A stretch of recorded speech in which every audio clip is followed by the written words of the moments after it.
gamro Tuhanku sai masih holrohaki diharoroni Tuhanku songonani dopnai sai mardongan olok-olok urian managam ho Maranatha roh oh Tuhan amin say tibu maro. Selamat pagi bagi kita semua. Mari kita mempersiapkan hati dan pikiran kita, hidup kita untuk bersekutu dengan firman Tuhan dalam siraman rohani pagi hari ini. Terlebih dahulu kita berdoa. Kami mensyukuri berkat-Mu untuk hari yang baru yang telah Tuhan berikan di pagi hari ini. Dan kami akan mendengarkan firman-Mu, berkuasalah atas kami. Dan biarlah kiranya firman-Mu menjadi kekuatan dan semangat baru bagi kami. Dalam Yesus Kristus kami berdoa. Amin. Kekasih Kristus, siraman rohani di pagi hari ini diambil dari kitab Wahyu 2 ayat 10b. Hendaklah engkau setia sampai mati dan aku akan mengaruniakan kepadamu mahkota kehidupan. Kekasih dalam Yesus Kristus. Kesetiaan merupakan bagian dari pembuktian yang menyaksikan akan suatu bukti yang dilakukan secara konsisten, komitmen, serta konsekuen. Pembuktian itu dilakukan melalui suatu keyakinan bahwa usaha yang dilakukannya adalah benar dan teruji. Sehingga kesetiaan pada Tuhan, di mana seseorang menjadi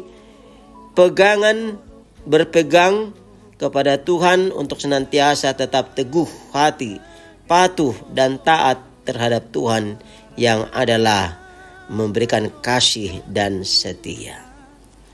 Kekasih dalam Tuhan Yesus Kristus. Dalam nats yang telah kita dengarkan adalah tentang Smyrna. Jemaat Kristen yang di Smyrna mengalami kesusahan dan kemiskinan di bidang ekonomi. Kristus menghibur dan mengetahui semuanya itu. Kendati miskin dalam bidang ekonomi, tetapi mereka kaya dalam Allah. Kendati mereka banyak menderita dari pihak-pihak yang memfitnah, yaitu orang Yahudi, dan yang mengadukan mereka kepada pemerintah Romawi. Namun tindakan celah mereka di kemudian hari seolah senjata makan tuan. Karena dahulunya mereka dihormati, namun akibat perlakuan fitnahnya mereka menjadi kehilangan kehormatan. Yang dahulunya mereka disebut jemaat Tuhan, Bilangan 16 ayat 3, menjadi jemaat iblis seperti yang kita dengarkan dalam ayat 9. Jemaat dalam Tuhan Yesus Kristus. Kristus mempersiapkan jemaat Smyrna yang mengalami banyak penindasan dengan ujian melalui penderitaan yang ditimpakan iblis, sehingga mereka semakin murni kerohaniannya dan tahan uji, dan kepadanya lah dijanjikan mahkota hidup yang kekal, yaitu keselamatan yang dijanjikan bagi orang percaya. Sebagaimana seperti yang dialami oleh Ayub, Daniel, dan orang-orang percaya yang lainnya yang mengalami pencobaan iblis atas persetujuan Allah, demikian juga jemaat Smyrna diserukan supaya mereka setia sampai mati dan martir bagi Kristus. Kesetiaannya akan menjadi mahkota kehidupan dan tanda kehormatan sebagai pemenang dalam pertandingan. Sebagaimana di kota Smyrna diadakan pertandingan olahraga, kendati pemenangnya hanya akan mendapatkan mahkota atau piala yang panah. Kekasih Kristus. Apakah yang akan dipesankan oleh nats ini yang memberikan peneguhan dan penguatan bagi kita sekarang ini? Yang pertama, seruan jangan takut. Jangan takut terhadap apa yang akan kamu derita atau segala kesusahan yang akan kamu rasakan. Jangan takut karena Tuhan ada besertamu, menguji kesetiaanmu, sehingga teruslah setia karena Yesus yang dapat memberikan kekuatan dan memampukan untuk melewati penderitaan.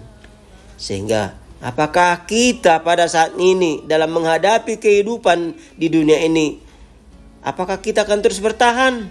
Apakah kita akan jatuh dalam kesulitan, kesusahan dan penganiayaan? Firman Tuhan meneguhkan ada jaminan keselamatan ketika kita beriman dan percaya kepada Kristus. Kita akan mendapatkan kehidupan yang kekal melalui iman dan kesetiaan yang senantiasa dipertahankan. Yang kedua, menangkanlah perjuangan hidupmu dan imanmu. Kita tidak hanya berjuang untuk kebutuhan hidup, namun melebihi dari itu. Rebutlah mahkota kehidupan yang kekal, yaitu bertahanlah dengan iman percayamu. Banyak godaan yang boleh datang mempengaruhimu.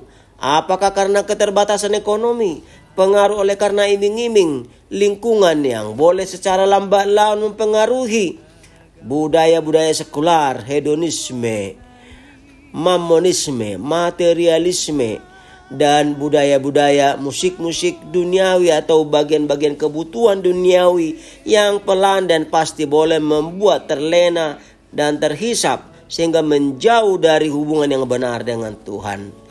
Ingatlah, siapa yang menang tidak akan menderita dan bahkan tidak akan menderita apa-apa dari kematian yang kedua. Kematian yang pertama ialah kematian pada akhir hidup kita, dan kematian yang kedua ialah masuk ke neraka pada hari kiamat. Karena itu bertahanlah dalam penderitaan oleh karena krisis iman dalam kehidupan, sebab Tuhan telah menjanjikan mahkota kehidupan. Hanya yang bertahan dan setialah yang didapatinya dengan melakukan pekerjaan Kristus sampai akhir hidupnya. Setiap kali cobaan hendak mempengaruhi hidupmu, maka nyanyikanlah lagu ini. Seperti yang tertulis dalam buku ND 785, Alo Pangundunan. Lawanlah cobaan dengan bertekun. Bila kau menangkan, kau semakin teguh. Semua kejahatan kau taklukkanlah. Yesus kau andalkan, pasti kau menang. Mohonlah pertolongan kepada Tuhan Yesus, kan diberi kekuatan melawan seteru. Amin. Kita berdoa.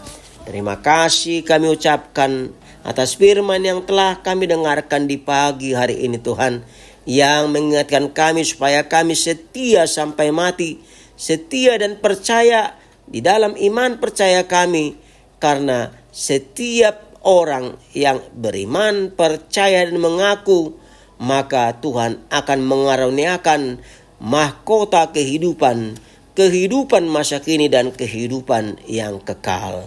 Terima kasih Tuhan untuk firman-Mu. Berilah kami kekuatan, berilah kami kemampuan untuk dihidupi oleh firman-Mu, sehingga apapun yang kami hadapi di tengah perjalanan hidup kami tidak goyah, kami tidak gamang dan ganggu, tapi senantiasa berseru dan berserah hidup di dalam tuntunan dan penyertaan Tuhan.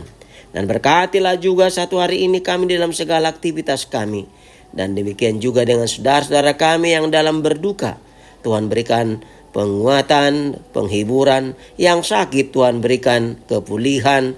Yang di dalam penderitaan oleh karena menyaksikan kebenaran nama Tuhan, Tuhan teguhkan. Dan oleh karena penderitaan, keterbatasan kehidupan, Tuhan berikan pertolongan. Ke dalam tangan-Mu kami serahkan seluruh kehidupan kami. Terpujilah nama-Mu. Di dalam Yesus Kristus kami berdoa. Anugerah Tuhan Yesus Kristus, kasih setia Allah Bapa dan persekutuan Roh Kudus menyertai-Mu. Amin. Saudara-saudara, marilah kita berkarya dalam Tuhan dan senantiasa hidup dalam karunia, kasih dan kemurahan Tuhan. Tuhan memberkati. Shalom.